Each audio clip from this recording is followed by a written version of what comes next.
Assalamualaikum warahmatullahi wabarakatuh. Pada kesempatan kali ini, saya Muhammad Abdul Basit dengan NIM 17016216072 akan memaparkan materi tentang 5 kawasan teknologi pembelajaran. Yang pertama yaitu terdapat kawasan desain. Domain atau kawasan pertama teknologi pembelajaran adalah desain atau perancangan yang mencakup penerapan berbagai teori, prinsip, dan prosedur dalam melakukan perencanaan atau mendesain suatu program atau kegiatan pembelajaran yang dilakukan secara sistemik dan sistematik. Desain sistem pembelajaran. Desain sistem pembelajaran yaitu prosedur yang terorganisasi dan sistematis untuk penganalisaan atau proses perumusan apa yang akan dipelajari. Kemudian ada perancangan atau proses penjabaran bagaimana cara mempelajarinya. Kemudian ada pengembangan atau proses penulisan dan pembuatan atau produksi bahan-bahan belajar. Lalu pelaksanaan atau aplikasi, yaitu pemanfaatan bahan dan strategi. Dan yang terakhir, penilaian atau proses penentuan ketepatan pembelajaran. Desain pesan. Desain pesan yaitu perencanaan untuk merekayasa bentuk fisik dari pesan agar terjadi komunikasi antara pengirim dan penerima dengan memperhatikan prinsip-prinsip perhatian, persepsi, dan daya tangkap. Membatasi pesan pada pola-pola isyarat atau simbol yang dapat memodifikasi perilaku kognitif, afektif, dan psikomotor. Lalu ada strategi pembelajaran. Strategi pembelajaran adalah spesifikasi untuk menyeleksi serta mengurutkan peristiwa belajar atau kegiatan pembelajaran dalam suatu mata pelajaran. Strategi pembelajaran meliputi situasi belajar dan komponen belajar. Dalam mengaplikasikan suatu strategi pembelajaran tergantung pada situasi belajar, sifat materi, dan jenis belajar yang dikehendaki. Kemudian yang terakhir, karakteristik peserta didik. Karakteristik peserta didik yaitu aspek latar belakang pengalaman peserta didik yang mempengaruhi terhadap efektivitas proses belajarnya. Kemudian ada kawasan pengembangan.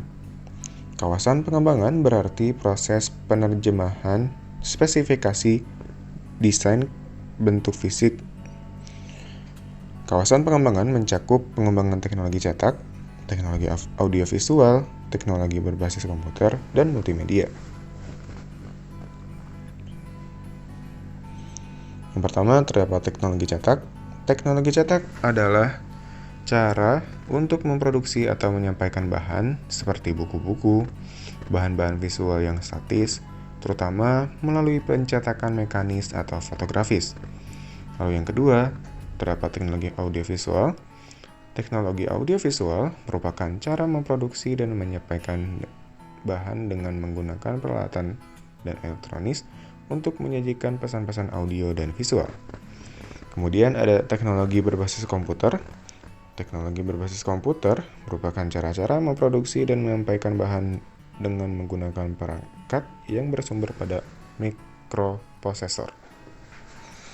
Lalu yang terakhir terdapat multimedia.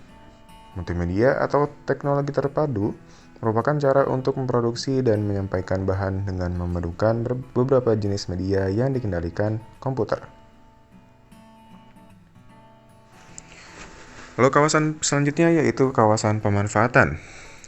Domain ketiga dalam teknologi pembelajaran ialah kawasan pemanfaatan. Pemanfaatan adalah tindakan menggunakan metode dan model instruksional, bahan, dan peralatan media untuk meningkatkan suasana pembelajaran. Pemanfaatan adalah aktivitas menggunakan proses dan sumber untuk belajar. Pemanfaatan media. Pemanfaatan media yaitu penggunaan yang sistematis dari sumber belajar. Proses pemanfaatan media merupakan proses pengambilan keputusan berdasarkan pada spesifikasi desain. Spesifikasi desain pembelajaran misalnya bagaimana suatu film diperkenalkan atau ditindaklanjuti dan dipolakan sesuai dengan bentuk belajar yang diinginkan. Kemudian ada difusi inovasi. Difusi inovasi adalah proses berkomunikasi melalui strategi yang terencana dengan tujuan untuk diadopsi. Tujuan akhir yang ingin dicapai ialah terjadinya perubahan. Selama bertahun-tahun, kawasan pemanfaatan dipusatkan pada aktivitas guru dan ahli media yang membantu guru. Kemudian ada implementasi dan institusionalisasi. Implementasi dan institusionalisasi yaitu penggunaan bahan dan strategi pembelajaran dalam keadaan yang sesungguhnya atau bukan tersimulasikan. Sedangkan institusionalisasi penggunaan yang rutin dan pelestarian dari inovasi pembelajaran dalam suatu struktur atau budaya organisasi. Begitu produk inovasi telah diadopsi. Lalu yang terakhir terdapat kebijakan dan regulasi. Kebijakan dan regulasi adalah aturan dan tindakan yang mempengaruhi difusi dan pemanfaatan teknologi pembelajaran.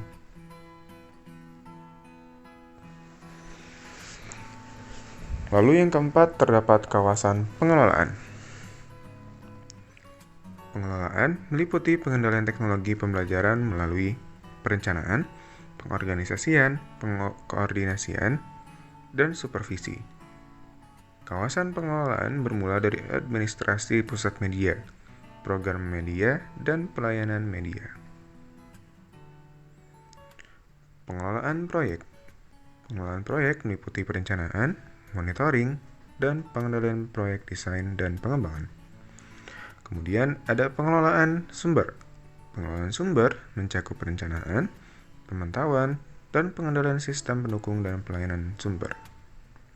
Lalu ada pengelolaan sistem penyampaian. Pengelolaan sistem penyampaian meliputi perencanaan, pemantauan pengendalian, cara bagaimana distribusi bahan pembelajaran diorganisasikan. Hal tersebut merupakan suatu gabungan antara medium dan cara penggunaan yang dipakai dalam menyajikan informasi pembelajaran kepada pembelajar. Lalu yang terakhir terdapat pengelolaan informasi. Pengelolaan informasi meliputi perencanaan, pemantauan, dan pengendalian cara penyimpanan, pengiriman atau pemindahan atau pemrosesan informasi dalam rangka tersedianya sumber untuk kegiatan belajar. Lalu kawasan yang terakhir ialah kawasan penilaian. Penilaian merupakan proses penentuan memadai tidaknya pembelajaran dan belajar yang mencakup analisis masalah, pengukuran acuan patokan, penilaian formatif, dan penilaian sumatif. Analisis masalah. Analisis masalah mencakup cara penentuan sifat dan parameter masalah dengan menggunakan strategi pengumpulan informasi dan pengambilan keputusan. Pengukuran acuan patokan. Pengukuran acuan patokan meliputi teknik-teknik untuk menentukan kemampuan pembelajaran menguasai materi yang telah ditentukan sebelumnya. Kemudian terakhir yaitu penilaian informatif dan sumatif. Penilaian informatif dan sumatif berkaitan dengan pengumpulan informasi tentang kecukupan dan penggunaan informasi ini sebagai dasar pengembangan selanjutnya. Mungkin cukup sekian pemaparan materi dari saya. Mohon maaf jika terdapat kekurangan dan kesalahan. Wassalamualaikum warahmatullahi wabarakatuh.